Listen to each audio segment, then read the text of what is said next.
Lalaki nga nadakpan na kaniadto o ginambigit sa pagmaligya og ecstasy o party drugs giambus patay.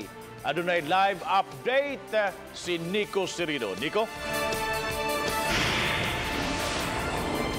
Yes, Bob, patay sa usa ka ambush incident pasadas 12 karong udto kining usa ka lalaki didto sa Dakbayan sa Mandawi. Mga alas 12:15 karong udto na dawat sa kapulisan sa Mandawi ang shooting alarm sa bahin sa may highway Seno.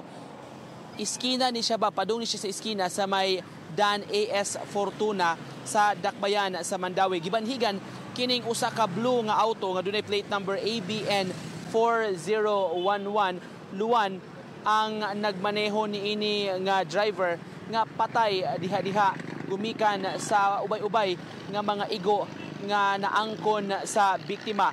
Base sa mga identification cards na ila ang biktima nga si Neil Yap, Neil Benjamin Eugenio Yap, 34 anyos, lumadi siya nga taga Kiyot sa Dakbayan sa Sugbo.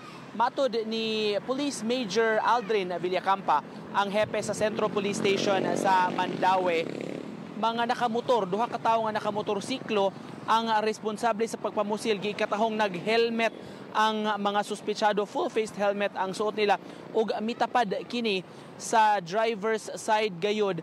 Samtang ang sakyanan ni Yap nag-urong ni siya, gumikan kay nagpaabot man ni siya nga mugo na ang direksyon sa stoplight sa iyang nahimutangan. Patay diha-diha si Yap, gumikan sa ubay-ubay nga igo ni ini sa ulo og sa naong. Gikatakda pa nga mukuha og dugang impormasyon ang kapulisan kabahin sa biktima ingon man sa ilang pag-secure sa dugang mga CCTV footage sa lugar aron nga masulbad ang krimen. Gibutyag ni Villacampa nga kini si Yap una na siyang nadakpan niadtong Enero sa miaging tuig gumikan sa matud pa kalambigitan sa pagpamaligya og ecstasy dinhi sa Sugbo. Naghinangat ang sinulog niadtong miaging tuig dihang usa ni siya sa naaresto si Yap kauban ang usa pa ka lalaki. Apan out on bail kining maong suspetsado o kun kining maong biktima o kini karon ang sutaon sa kapulisan kun nganong nakagawas pa ni siya temporaryo sa bilangguan. Atong paminawon karon ang tipik sa pamahayag sa hepe sa Centro Police Station. Ato ning sundan ang sa party drugs pero di sa ta magkuha na ng party drugs sa drugs naa pa ni laing ang golo-goro kung unsa.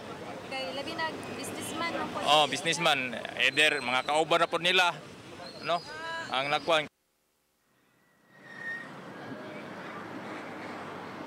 Gumikan sa insidente kaganihab nakabugna kini og hilabihan ka bugat nga dagan sa trapiko sa may highway Seno ug MC Briones sa Dakbayan sa Mandawi. Apan sa latest update nato na pull out na gikan sa dapit ang patayng lawas ni Yap og gilauman nga mubalik na niya sa normal ang dagan sa trapiko sa maong dapit. Bob. Thank you so much, Nico Sirido, sa imong live report.